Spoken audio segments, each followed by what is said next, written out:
नमस्कार दर्शकों, आप सभी को आप अपने चैनल धर्म ज्ञान 999 में हृदय से स्वागत और अभिनंदन है। चलो शुरू करते हैं आज का रोचक वीडियो।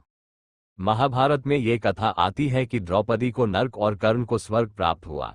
ये सुनने में अजीब लगता है क्योंकि द्रौपदी धर्मपरायण और सत्य के मार्ग पर चलने वाली स्त्री थी, जबकि कर्ण अधर्म के पक्ष में लड़े थे।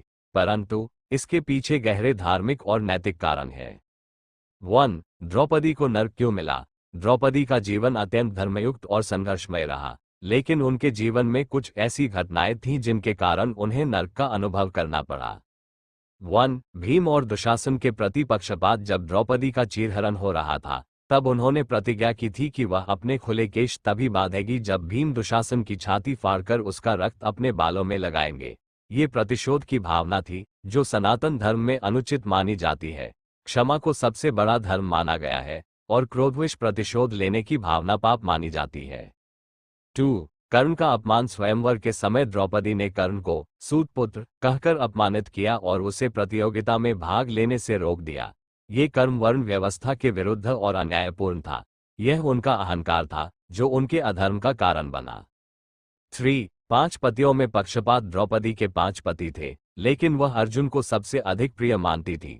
विशेष रूप से जब अभिमन्यु मारा गया, तब उन्होंने केवल सुभद्रा के प्रति संवेदना व्यक्त की, लेकिन अन्य पत्नियों का उतना ध्यान नहीं रखा।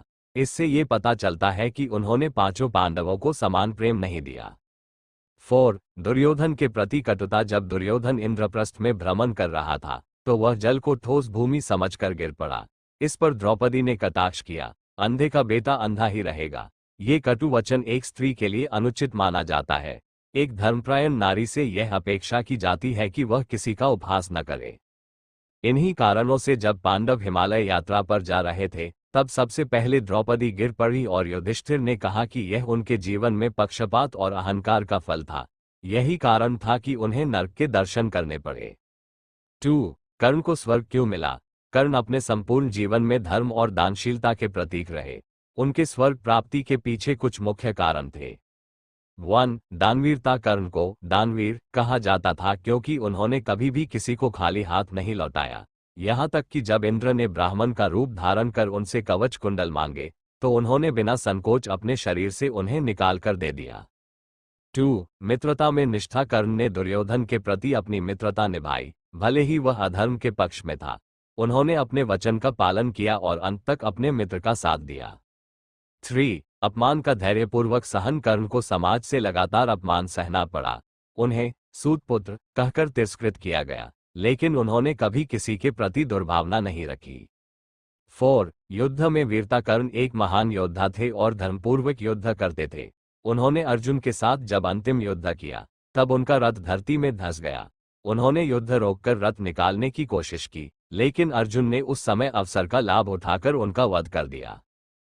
5. सूर्य पुत्र होने का प्रभाव। कर्ण सूर्यदेव के पुत्र थे और उन्होंने जीवन भर धर्म और सत्य का पालन किया। भगवान कृष्ण ने भी उनकी प्रशंसा की थी और कहा था कि वह महान योद्धा और श्रेष्ठ दानवीर थे। इन्हीं कारणों से जब कर्ण का निधन हुआ, तो भगवान इंद्र और सूर्यदेव स्वयं उन्हें स्वर्ग लेकर गए। निष्कर्ष: द्रौपदी को नर्क इसलिए मिला क्योंकि उन्होंने अपने जीवन में अहंकार, पक्षपात और कटुता का प्रदर्शन किया। कर्ण को स्वर्ग इसलिए मिला क्योंकि उन्होंने दान, मित्रता और सहनशीलता के मार्ग का अनुसरण किया। हालांकि ये भी ध्यान देने योग्य है कि यह स्वर्ग और नर्क स्थायी नहीं होते। सनातन धर्म में कहा गया है कि अंततः आत्मा अपने कर्मों के अनुसार मोक्ष प्राप्त कर सकती है। वीडियो अच्छा लगा हो तो चैनल को सब्सक्राइब, लाइक, शेयर और कमेंट करना ना भूले। धन्यवाद। जय सनातन धर्म और संस्कृत। जय श्री कृष्णा जी।